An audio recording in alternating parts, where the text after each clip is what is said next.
2000 का नोट यानी black money, 2000 का नोट मतलब होर्डिंग। इसे अगर ब्लैक मनी को बंद करना है तो 2000 के नोट को बंद करना है। ब्लैक मनी और आतंकवाद पर रोक लगाने के नाम पर प्रधानमंत्री ने जिस नोटबंदी का ऐलान किया था, उसके बाद ही 2000 रुपए के नोट वजूद में आए।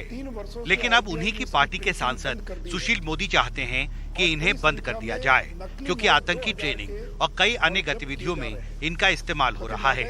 बाजार और सर्कुलेशन से विलुप्त हो रहे 2000 रुपए के नोट के दुरुपयोग को लेकर बढ़ती आशंका के बीच बीजेपी के वरिष्ठ सांसद और बिहार के पूर्व उप मुख्यमंत्री सुशील मोदी ने सोमवार को ये बात राज्यसभा में उठाई। जो 2000 का नोट है ये होर्डिंग हो रही है, इसकी ब्लैक मार्केटिंग हो रही है, प्रीमियम पर बाजार में बिक रहा है।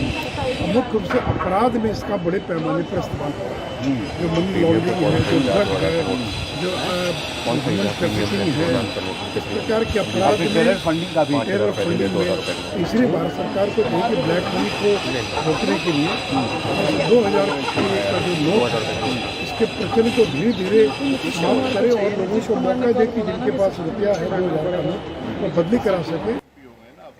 उधर विपक्षी दल नोटबंदी के समय 2000 रुपए के नोट छापने के फैसले पर ही अब सवाल उठा रहे हैं।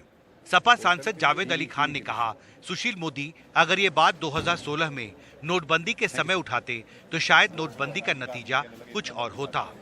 जहां तक 2000 के नोट का सवाल है, ये तो किसी के समझ में उस वक्त भी नहीं आया था कि हम 1000 का नोट बंद कर रहे हैं और 2000 का नोट चला रहे हैं, चलन में ला रहे हैं। तो मैं समझता हूं कि उन्होंने जो मुद्दा उठाया है, इसका मतलब ये है कि नोटबंदी के जो उद्देश्य थे वो पूरे नहीं हुए हैं और बीजेपी के अंदर भी अब उसके खिलाफ आवाजें उठने लगी हैं। नोटबंदी पूरे तरीके से फ्लॉप साबित हुई है और आज तक न तो सरकार न भारतीय जनता पार्टी देश को ये समझा पाई कि आखिर नोटबंदी का उद्देश्य क्या था और नोटबंदी से जो इनका लक्ष्य था वो लक्ष्य हासिल हुआ है या नहीं हुआ है। नोटबंदी का एक बड़ा मकसद काला धन को रोकने का था, लेकिन जो तथ्य बीजेपी के वरिष्ठ सांसद और बिहार के पूर्व उप मुख्यमंत्री सुशील मोदी ने राज्यसभा में पेश किए हैं, उससे साफ है कि नोटबंदी काला धन को रोकने में कामयाब नहीं हो सकी।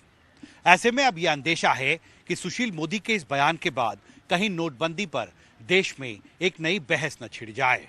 संसद भवन से कैमरा पर्सन जोसेफ के साथ हिमांशु शेखर, एनडीटीवी इंडिया।